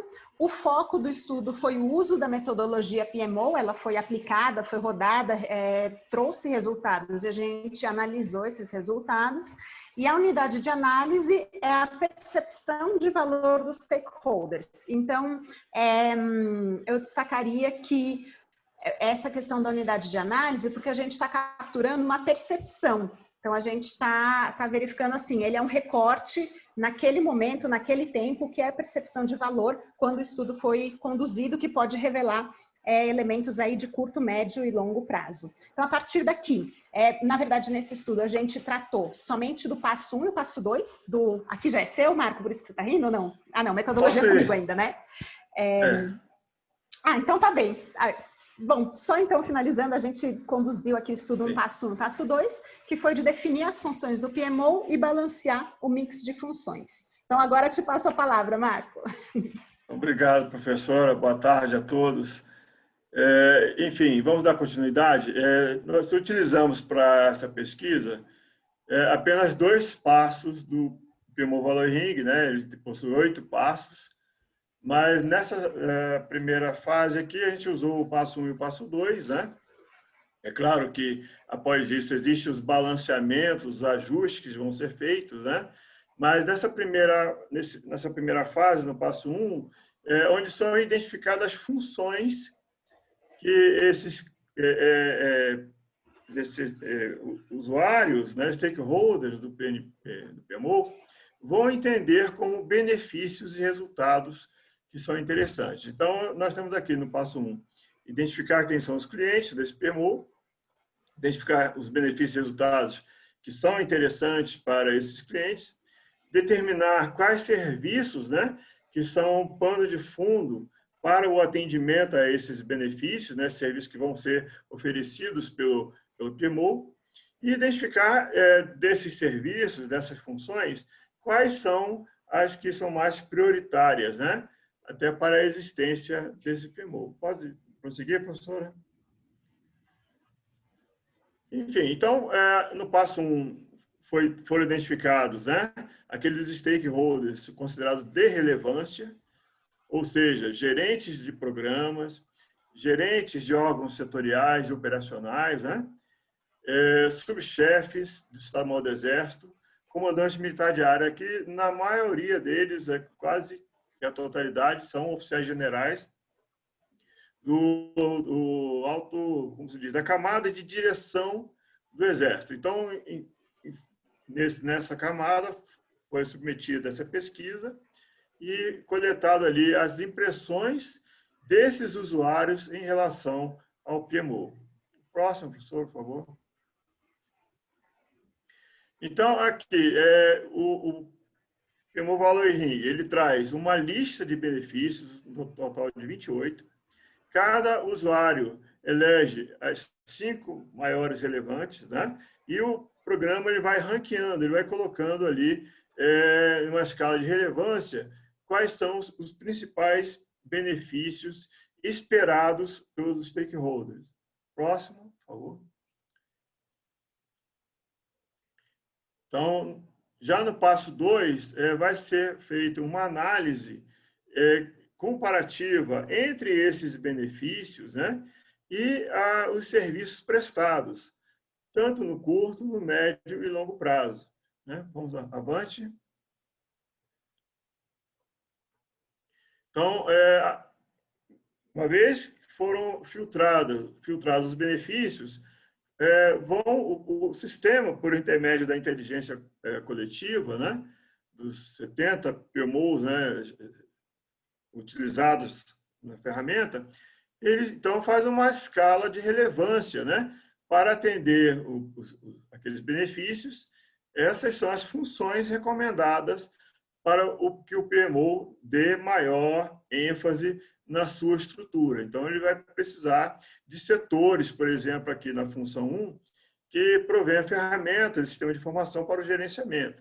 Tá? E é claro que isso aqui é uma escala acumulativa. O próximo. Então, à medida em que essas funções são atendidas, né, elas vão ganhando uma escala até a totalidade. Então, para que um PMO atenda, tenha abrangência da totalidade das expectativas esperadas, é necessário que ele atenda, ainda que em graus mais reduzidos, mas atenda a todos os benefícios esperados. Tá? Então, se eu deixasse aqui de recomendar algum benefício, estaria faltando, na visão do beneficiário, né, aquela lacuna que estaria à disposição. E o sistema também ele faz um balanceamento no sentido de raciocinar, além da prioridade de curto prazo, também uma visão de médio e curto prazo. Por quê? Porque no curto prazo, à medida em que são atendidos os benefícios, são satisfeitas as necessidades do usuário, ele ganha em escala, né, de maturidade, e no médio prazo a sua maturidade vai exigir mais do PMO. No longo prazo, mais ainda. Então, à medida que o PMO, ao prestar serviços, ele eleva o nível, né, de atendimento, o usuário ele vai exigindo cada vez mais. Então, existem certas funções que são necessárias maiores tempos, né, maiores escalas de tempo, para poder serem organizados e preparados para que, a tempo e a hora, possam ser oferecidos. Então, existe também um balanceamento entre os espaços temporais, né? Aqui, considerando curto prazo, 1 mês, médio prazo, 6 meses, e o longo prazo, 1 ano, né? Ressalvando a fala da professora, no sentido de que alguns PMOs que eles deixam de estar afinados com os seus usuários, no estudo da média mundial, eles podem até deixar de existir no prazo de 2 anos. Tá? Então, é imprescindível que o PMO reconheça que ele é necessário esse ambiente de mudança constante, interagindo com seus stakeholders. E aqui, no caso do resultado da pesquisa, comparativamente, né, no curto, médio e longo prazo, nós temos aqui a primeira função, no curto prazo, executar tarefas especializadas, né, para os gerentes. No médio prazo, já é realizar benchmark, né? E o último aqui é gerenciar os benefícios que vão ser entregues, né, aos projetos ou programas. Então, existe uma variação de expectativas já que se consegue auferir por essa metodologia. Por gentileza, o próximo.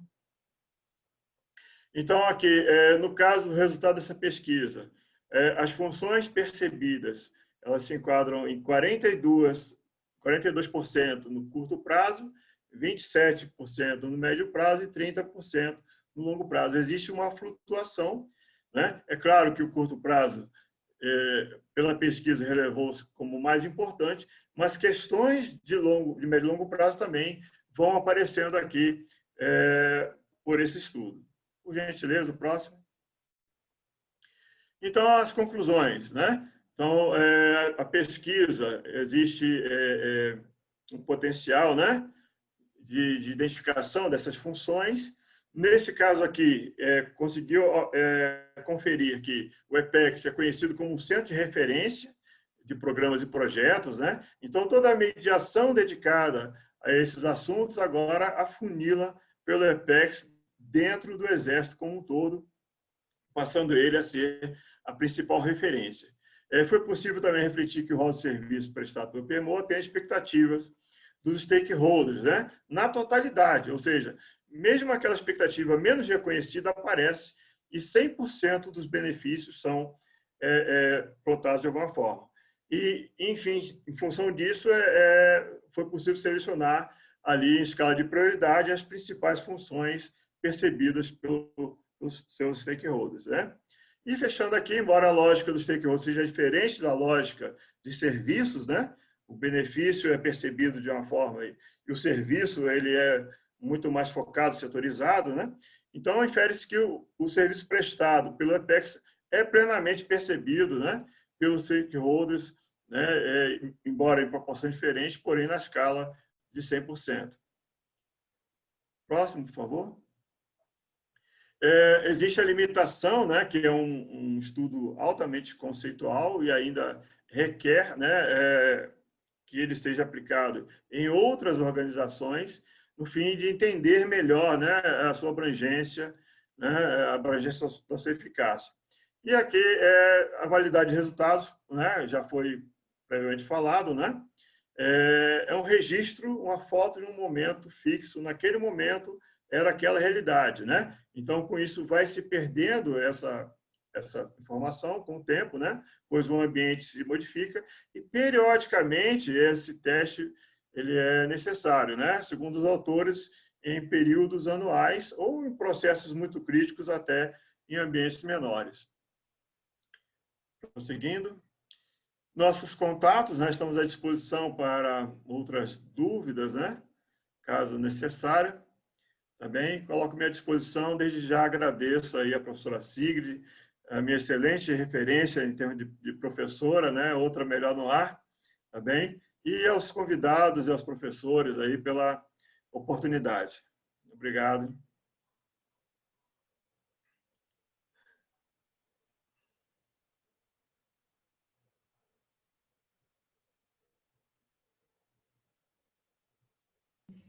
Estou aqui vendo, será que o professor José Márcio ainda está conectado ou será que acabou a bateria do roteador dele? Deixa eu só aguardar um pouquinho. José Márcio, você está aí?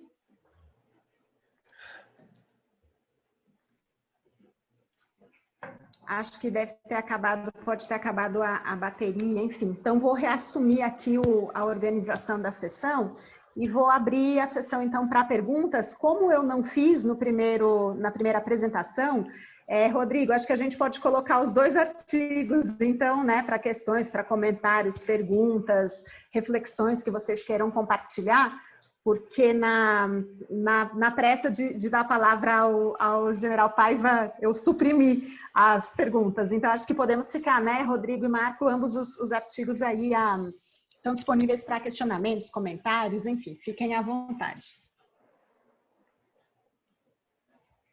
Próprio Rodrigo e Marco, se quiserem comentar alguma coisa também a mais. Eu creio que é um trabalho, aproveitando a oportunidade, em uma área onde existem poucas informações, né? Então, muito se estuda na parte de gestão de projetos, na parte de gestão de programas, mas quando se trata do PMO, né, no Brasil, é praticamente inexistente estudos que tratam da natureza do PMO, da sua posição estratégica dentro da organização, né? Enfim, eu acho que esse estudo, embora não seja um estudo definitivo, mas é um estudo que pode ajudar a gerar novos estudos, né? E aperfeiçoamento do entendimento do que seja o papel do PMO dentro da organização. Professora, eu queria também fazer um comentário meu aqui, e agradeço aí ao Machado. Eu achei muito interessante esse trabalho apresentado por ele, né? E eu, no momento, até saí do Exército, estou organizando aqui um escritório um PMO, né? Dentro de uma empresa, e é muito interessante esse aspecto que você está levantando. Mas eu queria comentar aí também sobre a questão das metodologias ágeis, né? Da metodologia ágil, de uma maneira geral, e até pedir o comentário do Tiago sobre o Scrum, né? Então, nós observamos, como alguém também fez esse comentário, de que foi o professor José Márcio, né, sobre a característica do brasileiro, né? Então, eu acho que cada projeto ele merece uma metodologia, merece uma customização da metodologia. E, em consequência, essa questão da metodologia ágil, ela se presta a isso, né? Daí surgiu até o conceito das metodologias híbridas, né? Então, nessa adaptação da metodologia ser usada em cada projeto, pode-se colocar mais ou menos de procedimentos, de técnicas ágeis nisso, né? Eu não sei se isso seria verdade também para o Scrum, né? Me parece que sim, o Scrum como um framework, né? Como o Tiago bem falou, né?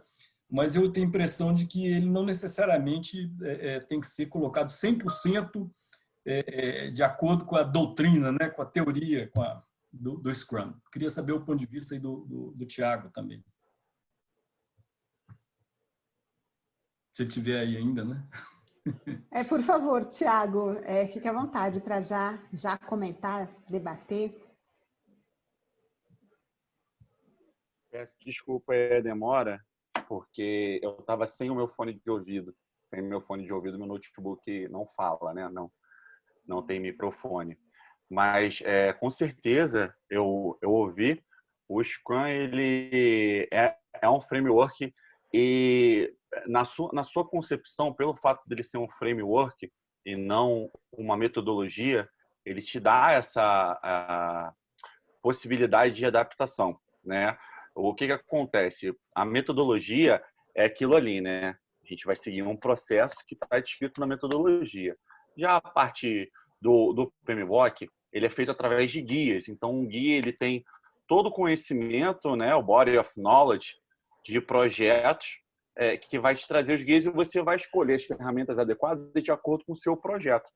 E também no Scrum é a mesma coisa. A gente só tem nossas regrinhas, mas a gente tem que adaptar para cada contexto. Existe um termo que é usado em gestão de projetos, que é exatamente isso que você falou, perfeito, assim. Se chama tailoring, que é como se fosse o alfaiate, fazer, ali montar de acordo com o contexto e com os seus conhecimentos, metodologias, ferramentas, etc., você montar sua própria metodologia para se adaptar ao contexto do seu projeto, né? Respondi? Respondeu. Só confirmou aí, né? Legal, Rodrigão. Muito bem.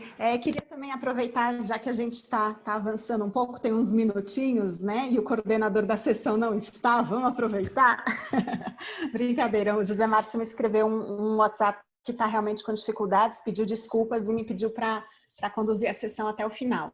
Mas eu queria, então, aproveitando esses ganchos, enfatizar um resultado também do trabalho do Marco, que se refere a essa questão de curto, médio e longo prazo, né? Porque às vezes a organização ela se planeja para atender o stakeholder na sua visão de curto prazo, porque isso dá uma sensação de dever cumprido mais imediato.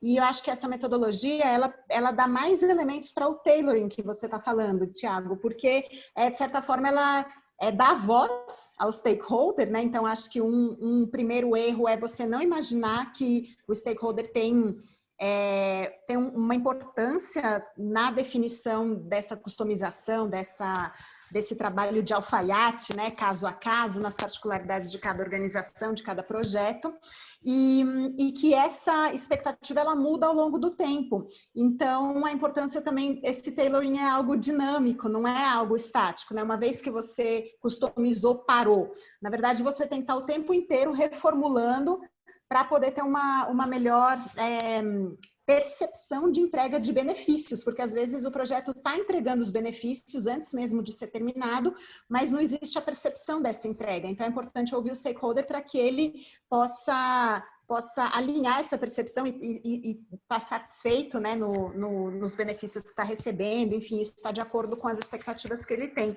Então, e digo isso, né, já um pouco trazendo também essa questão de que a gestão de projetos, ela foi um corpo de conhecimento construído muito a partir da prática, e se consolidaram instituições, né, o próprio PMI, e agora a gente está com uma produção assim, a gente precisa aquecer uma produção científica comprovando, né, refletindo sobre a possibilidade de replicação de determinados métodos ou compreendendo os fatores, condicionantes, uma série de elementos para compreender melhor cientificamente o alcance e o próprio processo de gestão de projetos. Então, eu registro que todos os trabalhos dessa sessão, incluindo o trabalho do General Paiva, agregam muito, né, aportam um conhecimento nesse sentido e bom, queria só também aproveitar essa condição de informação privilegiada que eu tenho, né, como coordenadora do processo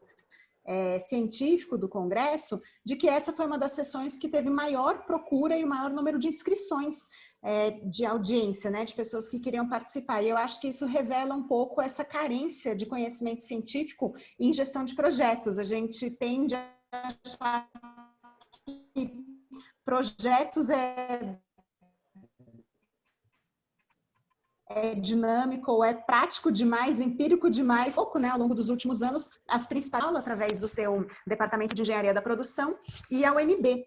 Então, são as duas instituições assim, científicas que estão direcionando esforços para melhorar o conhecimento em gestão de projetos, porque a gente também vê que órgãos públicos estão se reorganizando ou repensando a sua estrutura a partir de projetos, porque isso gera um tipo de linguagem comum entre instituições nacionais e internacionais. Então, acho que a preocupação de todos é poder participar dessa linguagem comum para poder obter recursos, para poder entregar melhor, realizar melhor o serviço público, né? Entregar com maior eficiência. Então, a gente tem, para quem está querendo pesquisar aí gestão de projetos, tem muito campo a ser aprofundado, tem muito conhecimento a ser construído, então fica esse convite a partir dessa sessão para esse aprofundamento científico.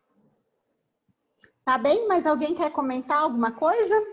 Perguntar, aproveitar a oportunidade? Essa aula final, professora. Imagina, o professor fala demais, né? Acaba ocupando aí todo o tempo, fazendo uma amarração. Professora, eu vi uma pergunta que foi feita aí sobre, acho que foi pelo Genildo, né? Sobre a disponibilização das apresentações e dos artigos, né? Eu, por exemplo, estou interessado aí no artigo aí do Machado, né? Em particular, né? E também do Scrum. E aí queria saber qual a previsão de publicação nos anais do Congresso, dos artigos, ou se... A perspectiva é mais ou menos um mês depois do fim do Congresso, né? Então, a gente tem essa semana, está acontecendo no GOP, paralelamente à Semana Acadêmica de Administração.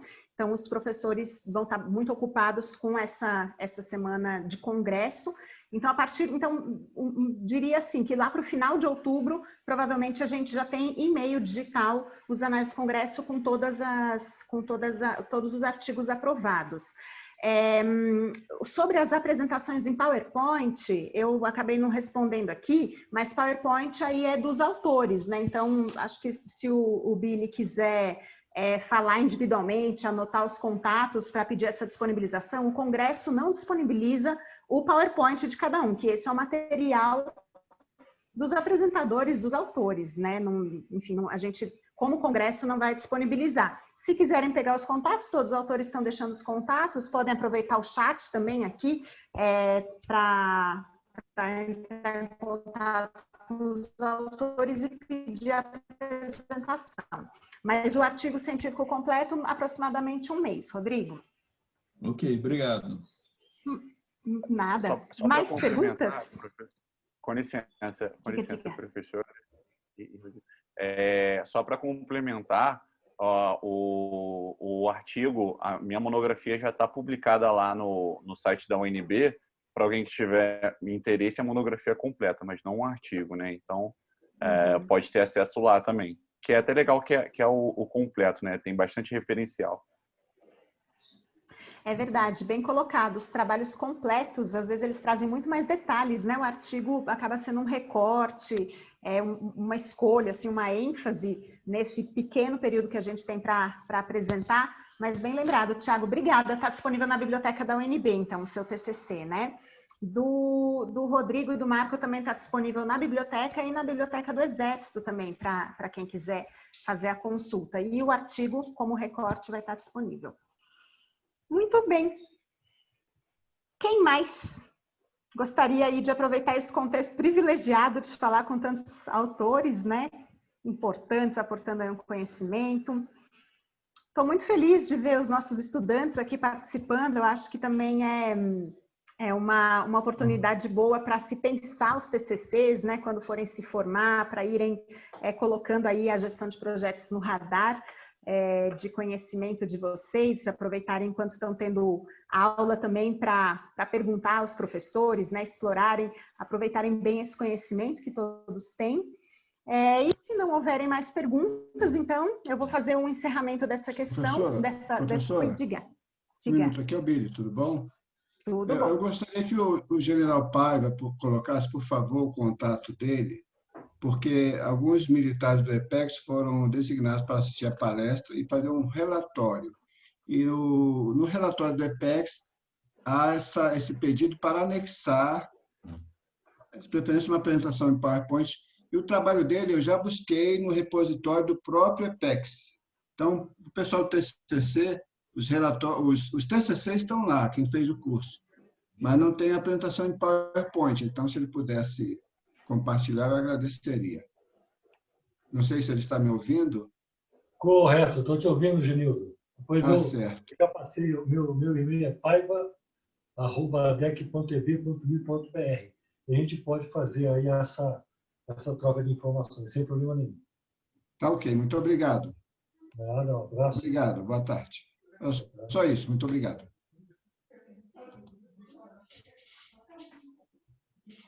Muito bom. Então, para finalizar a sessão, eu queria registrar um agradecimento imenso à presença de todos, um especial aos autores de trabalhos, né, pela dedicação, pelo compromisso em enviar o artigo, pela disponibilidade em compartilhar esse conhecimento. General Paiva, é um prazer revê-lo, que bom tê-lo de novo conosco. Coronel Rodrigo, Major Marco, Tiago, os professores, os estudantes, muito obrigada pela participação. Nós esperamos ter acrescentado aí ao processo de aprendizagem de todos, né? E deixo logo registrado um convite para participar da próxima sessão do Congresso, que inicia às 19h. Eu vou precisar encontrar um lugar para encontrar uma eletricidade aqui para carregar, poder participar da sessão. Mas às 19h a gente tem a mesa redonda, então que está bem interessante, falando de práticas de gestão de projetos e desafios nas organizações, tá bem? Espero revê-los todos, espero que aproveitem bastante as diversas dimensões aqui do Congresso, amanhã falando mais sobre inteligência artificial e sobre gestão de operações, na quarta-feira gestão de pessoas, sustentabilidade, então espero que aproveitem aí plenamente esse momento privilegiado que a gente tem de compartilhar conhecimento sem ser na sala de aula, no formato professor-aluno, né? De maneira mais ampla, trazendo tantos casos importantes. Diga, Gustavo. Só um pedido da equipe, por favor, que aqueles que se sentirem à vontade pudessem abrir a câmera para que a gente pudesse, dentro dos registros que você colocou, a gente fazer mais um. Mas dessa vez um registro fotográfico, um screenshot, para a gente poder gravar esse momento para poder divulgar posteriormente. E aqueles que se sentirem à vontade, agradeço imensamente. Muito bom. Vamos ver, então, a carinha de todos os participantes. A moda, quando a gente fez o último congresso, era tirar o selfie dos apresentadores com a plateia. Mudamos, né, de planeta e agora não é mais o selfie, é o screenshot da tela. Sigrid, libera aí o vídeo. Qual vídeo? O meu mesmo. Está bloqueado no vídeo. Será que eu consigo? Quem está bloqueado? Me falem os nomes. Billy. Eu vou deixar a gente na escuridão, Billy. Eu vou pedir para o pessoal habilitar aqui, então, para vocês. Só um minutinho. Eu acho que eu não tenho essa função, viu, Gustavo? Acho que está com vocês aí. Deu ok. O co-host liberou aqui. Aqui é o estudante que tem o poder, viu? O domínio para fazer essas coisas. Queria agradecer, aproveitar, Gustavo. Quem mais estava comigo era Felipe, que estava comigo também. Aqui Felipe e Paulo, mas principalmente eles dois, porque eu também tive problema com energia e eles ficaram na condução. Nossa, muito obrigada, viu, gente, por manterem aí o ritmo. Então, vamos lá, outro screenshot. Continuo na escuridão. Quem? João Carlos. João Carlos. Vamos lá, Gustavo, Felipe ou Paulo? João Paiva, que está aí. João Paiva. João, você pode testar agora se você conseguiu, por favor? Agora sim. Obrigado. Sim. Imagina. Vou tirar aqui. Obrigado por todo mundo que ligou a câmera. Eita, muito obrigado, gente. Deixa a gente bonito na foto. General Paiva, prazer revê-lo. De mesma forma, professor. Seu sobrenome é bom, hein?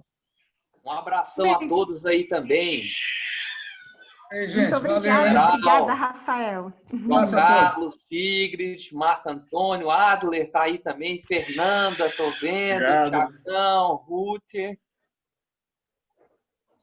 Um abraço, Muito bom. pessoal. Até mais. Machado, Um abraço, um prazer estarmos aqui Obrigado, reunidos, igualmente gente. a todos. Um grande abraço. Eu vou ficando mais um pouquinho, se alguém quiser comentar alguma coisa, para não cair a conexão. Mas muito bom ver nossos estudantes participando, ex-alunos. Tiago, você se formou quando, Tiago? Professor, eu me formei no início de 2019. A gente está chegando no final de 2020 agora, vai fazer 1 ano e meio, 2 anos. Legal. Eu atuo na área de bom, projetos também. Excelente. Que bom que você encampou isso e isso faz parte da sua atuação, né? Não perdeu esse conhecimento, pode aplicar o TCC. É raro, viu? Às vezes a gente faz TCC